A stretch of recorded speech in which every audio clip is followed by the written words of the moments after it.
The flip, I don't know. Flipping on a Double different flipping, axis? I don't know. Inside out, something like that. We are realizing that our main form of story intake may not be serving us the best for actually writing a story. A lot of what we've been consuming over the years has been video form, as in movies. That's the common way of storytelling, and I don't think it's necessarily a negative that so much of our storytelling comes from movies, just because in the same amount of time, it's a lot easier to consume multiple movies than to consume multiple books, just because it takes that much longer.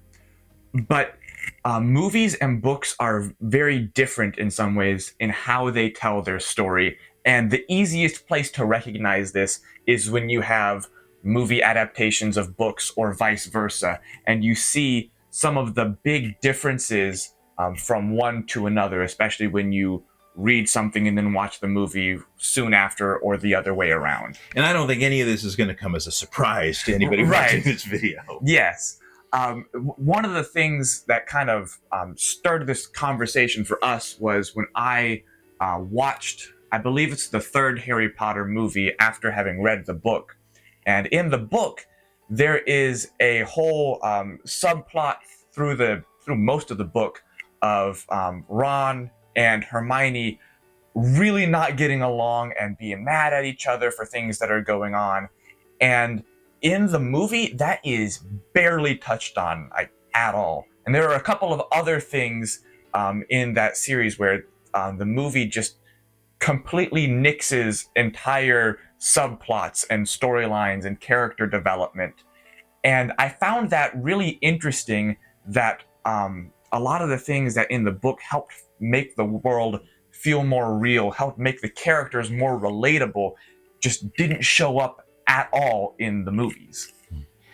And that it kind of makes sense. And there's a lot of conversation about this, that books are so long and they have the advantage of being able to, you pick it up, you put it down. We expect to experience a book in segments, but we expect to experience the movie all at once. So it kind of makes sense for that to happen. But there are some counterexamples where things behaved a little bit differently. So in your example, the book obviously came first, and there's a movie adaptation of the book. I can think of an example where it was actually the other way around. The movie Courageous came out, and the book was built based on the movie, and it was extended, and there's some interesting plot twists that happen in the book that the adaptationer, the person, the author of the book expanded the story, added some depth that they didn't have time for in the movie. And none of it was contrary to what was in the movie, as far as I remember. Yeah. But they still added some stuff. And then there's things the other way around again, the flip, I don't know. Double flipping, axis? I don't know. Inside out, something like that. Where you have the Hobbit movies, which added significant things to the story from the book. They were taking the one book, turning it into 3 movies, so they added entire characters, or took minor characters and made them into major characters. And which is contrasted with The Lord of the Rings, where they made a trilogy out of the trilogy. And even though those movies are really long, there were still a lot of things that are in the books that did not make it into the movies at all. You have the entire character of Tom Bombadil, who just doesn't show up in the movie at all.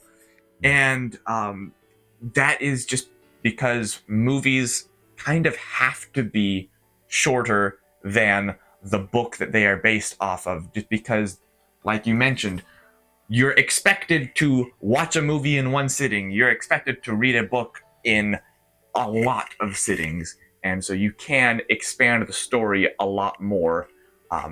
But kind of tying this all back together, a lot of the things are not necessarily story related, but are, or at least not plot related, but are character related, world building, character arcs, character growth, things like that that are often in books and not as much in movies. So when we look at what the media we are consuming and basing our storytelling off of, we can't have that just be movies. So we're admitting and acknowledging the need for us to really be focused on consuming more of the novel, the kinds of novels that we intend to be writing. And even if movies continue to be our main, mostly what we consume, that's fine. We just have to be aware of what we are drawing from when we are trying to figure out how we want our story to be written in book form. So our question for you today is, what are some other ways in which movie and book stories are different? Let us know in the comments, and we will see you next week.